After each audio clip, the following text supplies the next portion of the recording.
네, 지난 시간에는 고치고 살리다 라는 제목으로 함께 했고요. 오늘은 반대로 때리고 죽이다. 네, 좀 무서운 말이죠. 네, 사도행전의 모습을 이렇게 살펴보면 제자들은 누군가를 고치고 살리는 일에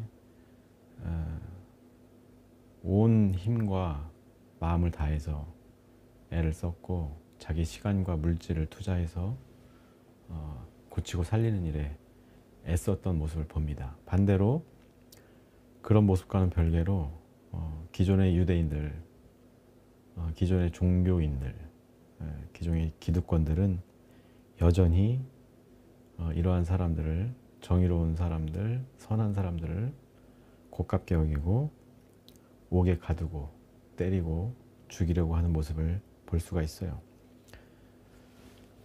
네, 우리 고용석 형제님, 나중에 제가 장로 시켜드릴 테니까 전주 한번 놀러 오시고 어디까지 얘기했죠? 네, 이러한 사도행전 당시의 모습, 그러니까 주후 한 30년경부터 예수님이 30살, 33살까지 계셨으니까 그때 돌아가시고 한 70년경까지 사도들, 그 제자들 이렇게 활동했던 것으로 보이니까 대략 한 5, 60년경이나 아니면 70년경까지의 모습을 이 사도행전 내에서 볼 수가 있죠. 좀 전에도 말씀드렸던 것처럼 크게는 살리고 고치는 그리스도인들이 있는 반면에 그들을 때리고 죽이려는 극악무도한 사람들이 있었다는 것을 알 수 있어요. 여기서 뭘 느낄 수 있겠어요? 사실 지금도 그 당시와 비슷한 모양을 가지고 있죠. 누군가는 진실로 하나님을 사랑하고 사람들을 존귀히 여기면서 고치고 살리는 일에 몰두하는가 하면 한편에서는 그런 사람들을 이용하고 못되게 굴고 실제로 그냥 그 예를 들어보면 그래요. 어떤 사람들은 전세 사기를 쳐서 백성들 피눈물 나게 하고 저 세상 보내고 그러면서 처벌은 가볍게 받고, 또 정치 이야기를 별로 안 좋아하시지만 정치도 그렇죠. 지금 제가 예전에 뭐 이낙연이나 고민정이나 임종석 같은 사람들 되게 좋게 봤던 부분이 있는데, 이번에 이제 공천 개혁을 하면서 자리에서 밀려나게 되니까 하는 행동들을 보세요. 같은 편이었고 같은 목표를 가지고 지향하는 바가 같았던 것으로 보였던 사람들이 자기 이익에 자기 밥그릇을 뺏길 순간이 오니까 어떻게 돼요? 돌변해서 당을 탈당하고 신당을 만들겠다고 하면서 그 근거로 민주당은 말하자면 타락했다, 정말 잘못하고 있다, 이런 식으로 남을 깎아내리고 때리고 죽이려고 하면서 자기가 살려고 하잖아요. 뭐 국민의힘은 말할 것도 없죠. 지금 살기 위해서 어떻게든 그 공천 안에 들어가기 위해서 숨죽이고 있는 상황인데, 결과적으로는 저는 그렇게 봅니다. 여러 가지 뉴스나 상황들을 봤을 때 검찰 출신들이 그냥 아무 개나 소나 나와도 당선되는 국민의힘 텃밭에 다 들어가고, 그 외에 뭐 재선 3선 의원들은 험지에 가서 겨우겨우 한두 명 영웅처럼 당선되기도 하겠지만 대부분 낙선하고, 아마 그런 무리들이 또 탈당하거나 나중에 뭐 규합을 해서 또 무슨 당을 만들고 하겠죠. 그러다 또 다시 합쳐서 힘을 합치고. 네, 아무튼 그와 같은 일들이 벌어지는 것을 보면 자기의 이익을 위해서는 남을 때리고 죽이는 것이 전혀 아무렇지도 않은 이런 사람들이 정말 많구나, 이 사회에 만연해 있구나라는 것을 알 수가 있어요. 사도행전 당시에도 그랬던 거예요. 아무도 일반 백성들의 그 안위에 대해서, 그들의 복지나 그들의 생명에 대해서 관심 갖는 사람이 없었어요. 오직 예수님과 그 제자들, 바울, 그리고 교회 공동체만이 그런 사람들을 위로해주고 그런 사람들을 살리고 고치는 일에 전념했던 것이죠. 그 외 종교 지도자들은 자기 살기 바빠서, 또 기득권자들은 자기 배를 채우기 위해서 없는 사람들을 더 억압하고 사지로 몰아넣는 이런 일들이 횡행했던 시절입니다. 그런데 2000년이 지난 오늘날에도 인간의 본성은 여전히 변함이 없어서 여전히 누군가를 때리고 죽여야만 자기가 살 수 있다라고 믿고 그렇게 살아가고 있는 거예요. 그래서 또 누군가는 죽어야만 하고, 지난 2년간의 윤석열 정부 시절에 얼마나 많은 사람들이 죽었어요. 이태원 참사도 그렇고요. 이미 과거에 생명을 잃었지만 그 세월호 같은 경우도 그래요. 세월호에 대한 어떤 진상규명이 끝나지 않았는데 그걸 철저히 무시함으로써 그 망자들을 한 번 더 죽이는, 그 가족들을 한 번 더 죽이는 일도 있었고, 또 노동자들을 사지로 내몰고 있고, 또 오송 지하 참사 같은 국가 기능이 제대로 작동하지 않고 책임지지 않아서 생긴 이런 사고로 죽은 사람들. 근데 그 외에 뭐 대표적인 인물도 여러 가지 있지만, 이제 이재명 같은 사람도 뭐 죄가 있는지 없는지 제가 판단할 수는 없지만, 제가 볼 때는 김건희나 윤석열의 죄악보다는 아주 미미한 수준일 거라고, 아니면 그조차도 없을 수도 있는 사람을 지금 몇 년 동안 들들 볶으면서 이렇게 때리고 죽이려고 하는 모습을 보면, 네, 이게 변하지 않는 인간의 본성인가. 그렇다면 우리가 무엇을 할 수 있고 어떤 희망을 가질 수 있는가, 이런 착잡한 심정을 금할 길이 없는 것 같아요. 아무튼 이번에 총선 시즌을 맞아서 저는 그런 인간들의 본성을 적나라하게 보면서 이런 복음에 대한 이야기나 구원에 대한 이야기, 또 하나님 나라에 대한 이야기가 어찌 보면 죽어가는 자들에게, 얻어맞은 자들에게 굉장히 공허하게 들리지 않을까, 이런 생각을 해봤습니다. 성경을 보면 결국에는 그거예요. 제가 뭐 늘상 하는 이야기이기도 하고, 결국에 전체적으로 창세기부터 요한계시록까지 보면 이런 사회에 만연한 죄와 악으로부터 벗어나야 한다는 일종의 하나의 어떤 가이드라인 같은 것이죠. 그래서 성경은 늘 말하는 거예요. 하나님은 결국 선한 사람을 택하여 주신다. 악인을 벌하신다. 인과응보. 물론 현실에서는 인과응보라는 것이 자업자득은 아니겠죠. 인과응보, 이런 것들이 제대로 안 이루어지는 것 같아요. 윤석열이 여전히 저렇게 뻔뻔스럽게 잘 살아가고 있는 거 보면, 김건희도 그렇고, 아직 그 때가 되지 않았을 뿐이긴 하겠지만, 도대체 하나님은 언제 우리 같은 의로운 사람들을 선택해 주시고 우리를 세워주시는 것이냐, 도대체 언제까지 악을 내버려 둘 것인가, 이에 대한 어떤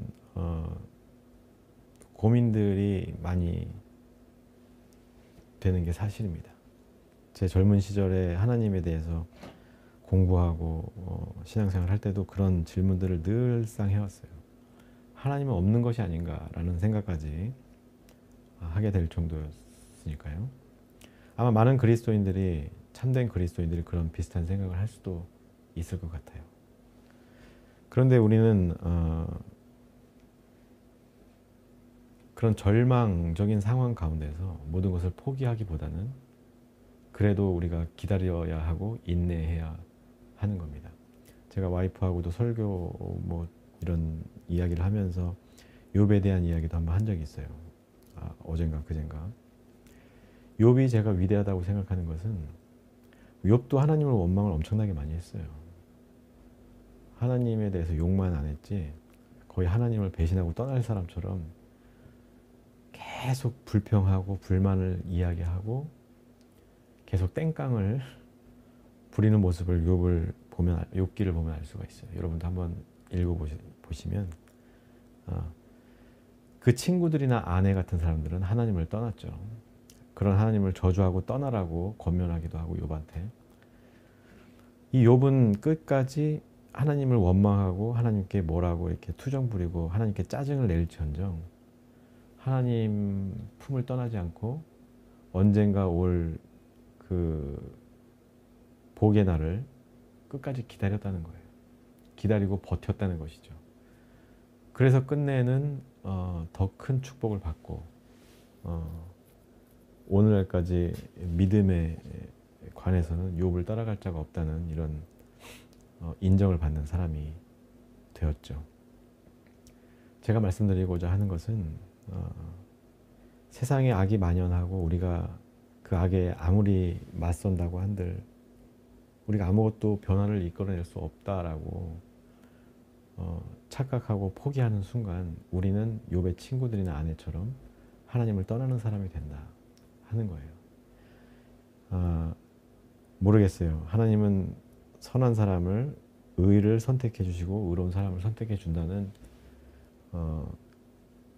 이런 믿음을 저도 가끔씩 의심을 할 수밖에 없는 상황들에 직면할 때마다 당황할 수밖에 없긴 합니다. 그만큼 앞이 깜깜하고 과연 하나님은 지금 뭐하고 계신가? 왜 쉬고 계신가? 이런 의심을 지을 수가 없는 현실 속에 살아가고 있는 건 분명해요. 그러나 한 가지 또 분명한 것은 우리의 시간과 하나님의 시간은 다르다는 것이죠. 하루가 천년 같고 천년이 하루 같은 하나님 안에서는 어떻게 보면 이 시기를 통해서 우리가 더 단단해질 수 있고 더 의로워질 수 있고 더 선의 편에 설 수 있는 기회를 얻게 되는 것이다. 저는 이렇게 생각을 하게 됩니다. 그래서 우리가 지금 해야 될 것은 여전히 고치고 살리는 일, 그리고 잘못된 것을 바로잡는 일. 우리가 직접적으로 뭐 여러 가지 사회운동이나 선행 같은 것도 해야 할 것이고 또 간접적으로는 간접적인 게 아니죠. 이것도 직접적이지만 선거에 제대로 참여해야 되는 거예요. 투표를 하는 것도 중요하지만 옳은 투표를 해야 하는 것이죠. 네, 그래서 저는 이제 어떤 사람을 찍을지 또 어떤 당을 비례대표로 찍을지도 어느 정도 생각을 해놓고 있어요. 제가 이런 말 하면 뭐 선거법에 뭐 걸리는지 모르겠습니다만 이런 와중에 자신의 살 길을 찾아서 누군가를 때리고 죽이려는 사람, 말하자면 뭐 정의당 같은 경우에도 민주당 이중대 소리 듣는 게 자존심 상해서 민주당을 철저히 까고 죽이려고 했던 무리들이죠. 그래서 지금 어떻게 됐어요? 이상한 그 유호정이라는 사람 같은 말도 안 되는 거 데려다 놓고 우리는 이렇게 혁신적이다, 이렇게 진보적이다 했지만 사실 껍데기만 화려했지 빈 깡통 같은 여자였잖아요. 지금 뭐 하고 있는지 모르겠지만 이준석한테 가서 붙어갖고 했다가 떨어져 나왔죠. 서로 결이 맞지 않는데 결국에는 정의당은 민주당을 때리고 죽이려고 했고 유호정은 정의당을 때리고 죽이려고 하면서 결국에 가서 남는 게 아무것도 없는, 이런 사람은 걸러내야 하는 거예요. 제가 류호정을 뭐 하면 안 된다, 뭐 심상정을 찍지 말아라 이런 얘기가 아니라 민주당에서도 마찬가지예요. 민주당을 때리고 죽이면서 자기가 그 반사이득을 얻으려고 하는 사람들, 그런 사람들의 말을 어떻게 믿어요? 정말 탈당해서 내가 나만의 어떤 신념을 가지고 하겠다 그러면 민주당도 존중하고 국민의힘도 존중하면서 나는 이러한 결이 달라서 내가 이렇게 창당을 합니다라고 말을 해야 되는데 이건 그거죠. 민주당을 탈당하면서 민주당 욕하는 거는 민주당의 지지자들을 내가 끌어와서 내가 당선되겠다는 거거든요. 이게 얼마나 어리석고 바보 같은 일이고 또 국민들을 우습게 보는 행동입니까? 이낙연은 철저히 망할 거예요 아마. 고민정이나 임종석 같은 사람도 마찬가지고. 고민정 점잖고 괜찮은 사람을 봤는데 옛날부터 조금 끼가 좀 있긴 했었는데 이렇게 아예 대놓고 이제 뒤통수를 치네요. 민주당 지지자들이 뭐 민주당이 좋아서 지지합니까? 거대 악과 싸워서 이기라고 지지하는 거지. 네, 아무튼 그렇습니다. 우리 류지원 전사님 출석. 오늘 바빴는가 봐요. 지각을 한 건지. 바쁘면 좋은 거죠. 네, 아무튼 그렇습니다. 뭐 이준석도 마찬가지예요. 그런 점에서 보면. 어차피 거기서 이제 뭐 왕따였지만 국민의힘을 까면서 국민의힘 지지층 중에서 중도 이렇게 왔다 갔다 하는 층들을 흡수해 보겠다고 나름 나가서 선전도 하고 했는데 망하는 건 매일 한 가지일 겁니다. 왜냐하면 살리고 고치는 일을 한 것이 아니라 죽이고 깨트리고 망가뜨리고 때리는 일로 자신의 이득을 탐했기 때문에 이런 사람들은 오래 갈 수가 없는 거예요. 역사가 그것을 증명하고 있고 또 성경이 그것을 이야기하고 있는 거예요. 성경에서도 이제 오늘 이후에 이제 베드로나 뭐 사도들이 나중에는 다 죽게 되지만 그들이 패배한 게 아니죠. 왜냐하면 그들이 꿈꿨던 하나님 나라, 그들이 꿈꿨던 예수님의 정신, 이것은 여전히 살아서 오늘까지 우리에게 이어져 오고 있잖아요. 그게 승리한 것이죠. 네, 지금 뭐 민주당이 망하고 뭐가 망하고 뭐 노회찬 같은 사람이 죽어나가고 조국이 실패하고 뭐 아무런 의미가 없어요. 결국에는 선이 승리할 것이고 악은 망하게 될 거라는 것을 오늘 말씀드리고 싶어요. 그래서 우리는 여전히 자기의 이익을 위해서 누군가를 때리고 죽이는 길로 들어서고자 하는 그런 유혹에 시달리지만 예수를 믿는 우리들은 돌이켜서 그럼에도 불구하고 나에게 손해가 되고 내가 서로 죽어야만 하는 상황에 직면하게 되더라도 누군가를 살리고 누군가를 고치는 일에 내 시간과 내 삶과 내 물질이 쓰여진다고 하면 그것을 더 가치 있게 여기는 그런 사람들이 바로 그리스도인이고 우리 플로우 공동체가 되어야 할 것이다. 그래서 저는 이 사도행전이라는 말을 현대적인 말로 바꾸면 어울리는 말이 있다면 민주화 운동이 아닐까 싶어요. 민주화 운동은 잘나고 똑똑한 사람들이 다 헤쳐먹는 것을 못하게 하는 거잖아요. 가난하고 못난 사람들에게 기회와 혜택을 나누어 주는 것이죠. 평등과 평화를 추구하는 것이고 분배를 뜻하는 것이고 네. 그것이 성경적인 가치이기도 하고요. 또 그래서 이 민주화 운동, 이 사도행전이라고 하는 것은 정의와 공의를 바로 세우고 인간과 생명과 이 자연의 어떤 가치를 중시하고 평등을 추구하는 것이다. 저는 그렇게 정의 내리고 싶어요. 사도행전을. 그렇다고 한다면 이 사도행전이라는 말을 현대적인 의미로 해석했을 때 우리가 민주화 운동, 큰 틀에서 이 민주화 운동은 사도행전 운동과 같다. 그래서 때리고 죽이는 일이 아니라 지금 검찰 독재 정권처럼 억지로 입을 틀어막고 소송이란 소송은 다 걸어서 기자들이나 옳은 말하는 정치인들을 옥죄는 때리고 죽이는 것이 아니라 그들을 존중하고 그들을 고치고 살리는 것으로 이 나라를 하나님 나라로 만들어가는 것. 그것이 우리가 추구해야 될 최종적인 목적이고 목표고 우리의 최우선 가치로 삼을 때 비로소 우리나라가 우리 한국의 교회가 아름다운 교회, 또 옳은 교회, 선한 교회, 선한 그리스도인들이 될 것이다. 저는 그렇게 주장을 하는 바입니다. 그래서 교회가 먼저 이런 어떤 사도행전 운동, 민주화 운동에 앞장을 서야 할 이때에 이승만 영화가 나와가지고 지금 교회에서 문자가 막 돌아다니죠. 여러분들도 받으셨는지 모르겠어요. 뭐 카톡이나 이런 문자로 막 오잖아요. 이승만 영화 이름이 뭐야? 건국전쟁인가? 그거를 봐서 그 반대 영화가 뭐죠? 그 파묘? 보진 않았지만 이제 어떤 내용인지는 알 것 같아요. 네. 우리나라 이 독립 과정에 있어서 크게 두 가지 갈래가 있는데, 독립운동을 한 사람들이 있고요.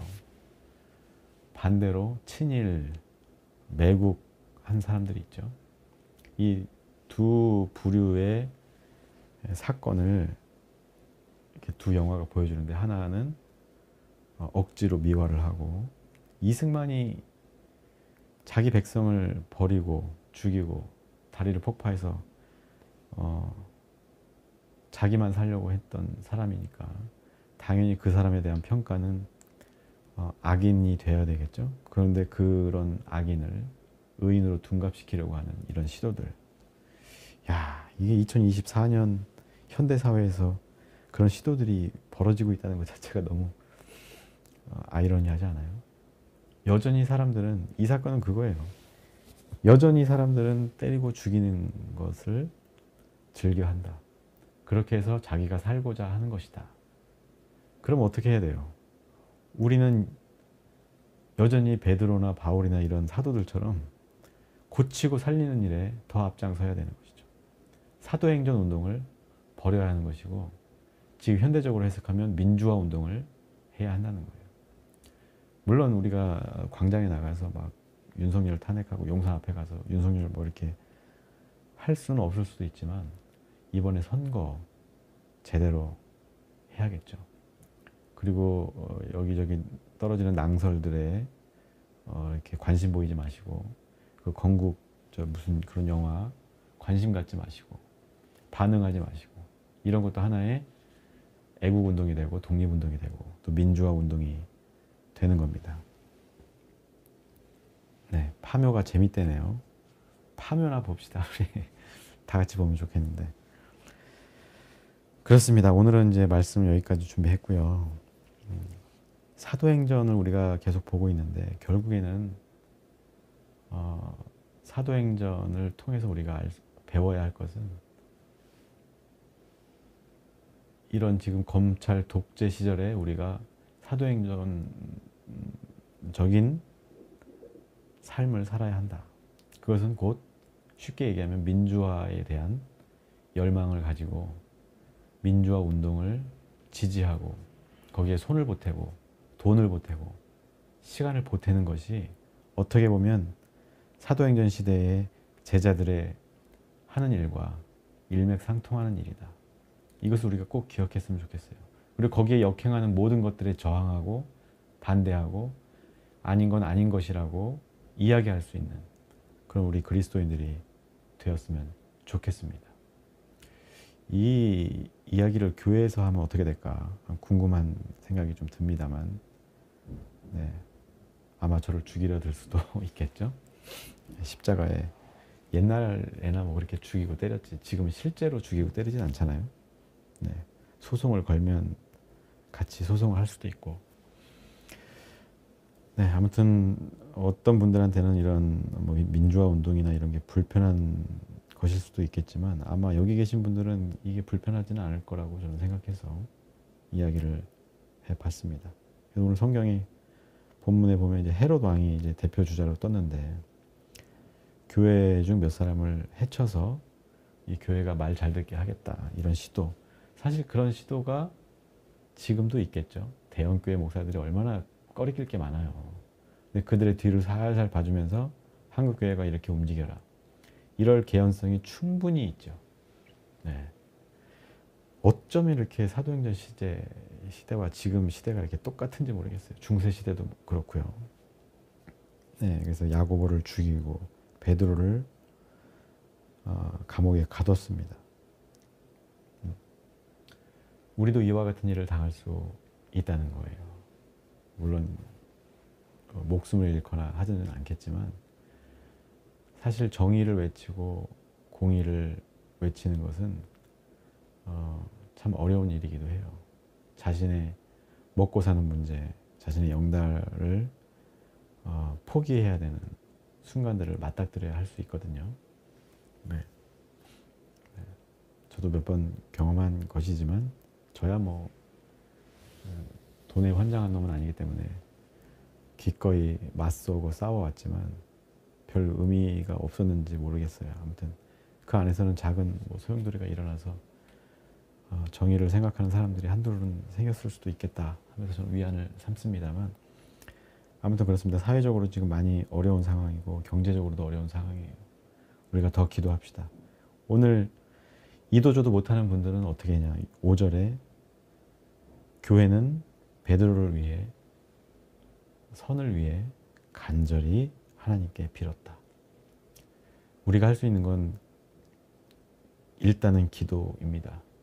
주여 주여 하는 그런 기도도 중요하지만 이 사회를 위해서 우리가 기도해야 돼요. 그리고 앞장선 사람들, 앞에 선 사람들을 위해서 기도해야 돼요. 이재명에 대한 호불호는 다 있지만 저는 이재명을 위해서 기도합니다. 어쨌건 이번에 공천을 개혁하는 걸 보면서 이 사람은 할 수 있겠구나. 그 사람의 개인적인 인품이 어떻고 평가는 어떻게 될지는 저도 모르겠어요. 그리고 여러분들이 나쁘게 평가하는 거에 대해서 뭐 맞다 틀리다라고 얘기하고 싶지도 않고 그럴 주제도 못 되지만, 지금으로서는 이런 거대 악과 싸워서 이 악을 물리칠 수 있는 한낱 그 어떤 희망이라도 가질 수 있게 할 수 있는 사람이 이재명이라고 보고, 이재명이 사방에 적이 있지만 민주당 내부에서도 적이 많지만 이를 지켜달라고 기도하고 있어요. 여러분들도 이 기도에 동참해 주셨으면 좋겠고, 개인적인 양심에 따라 뭐 하기 싫으시면 어쩔 수가 없는 일이고요. 네, 사도행전 운동 이어가면서 여전히 우리는 하나님 나라를 만드는 일에 애쓰는 저와 여러분들 되기를 주님의 이름으로 축복합니다. 기도하겠습니다.